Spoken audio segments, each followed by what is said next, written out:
PR কয়জন বোঝে বলেন? আপনারা তো সাধারণ মানুষের সঙ্গে চলাফেরা করা। গণভোট করবেন, গণভোটে থাকবে আবার হ্যাঁ না।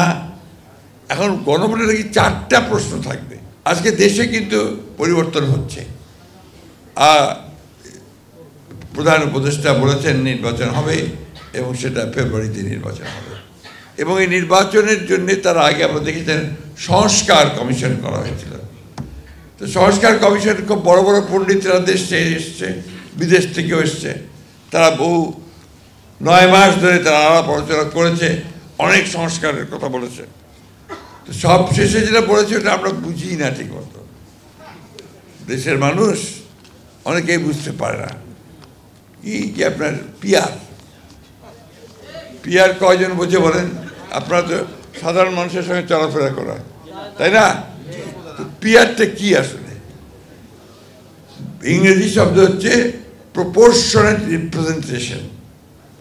আমি ঠিক মতো বুঝতে কষ্ট হয়। বাংলাটা আরো কঠিন, আনুপাতিক প্রতিনিধিত্ব।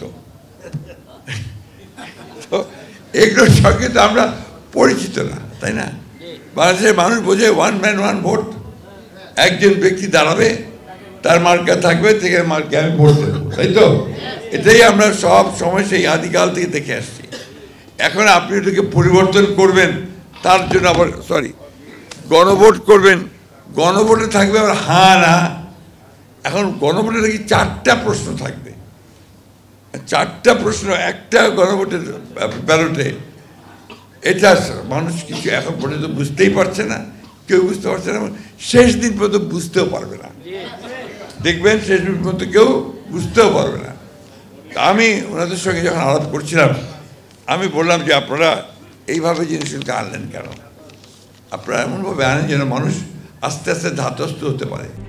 RICL TMX, যুগের পর যুগ স্থাপনা থাকে মজবুত।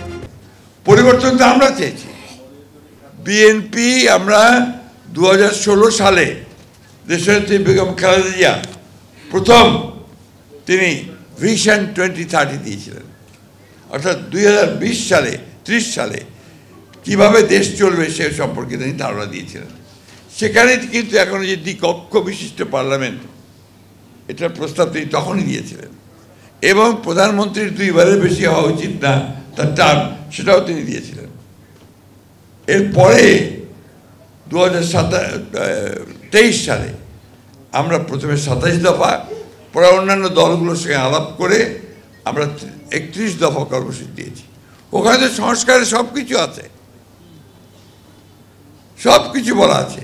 সুতরাং আমরা সংস্কার চাই, সংস্কার চেয়েছি এবং আপনারা দেখেছেন আমরা সব স্বাক্ষর করেছি, তাই না? দেখেছেন তো। এখন দেখা গেল ফাইনালি যখন আপনার সেই সুপারিশগুলো আসলো, তার মধ্যে অনেকগুলো বিষয় আছে যেগুলো আমরা সই করি নাই। অর্থাৎ এখানে একটা বলা যেতে পারে যে ওই কমিশন সঠিক কাজটা করে নাই। তারা যেগুলো একমত হয়েছে সব রাজনৈতিক দলগুলো, সেগুলো দিলেই সবচেয়ে ভালো হতো।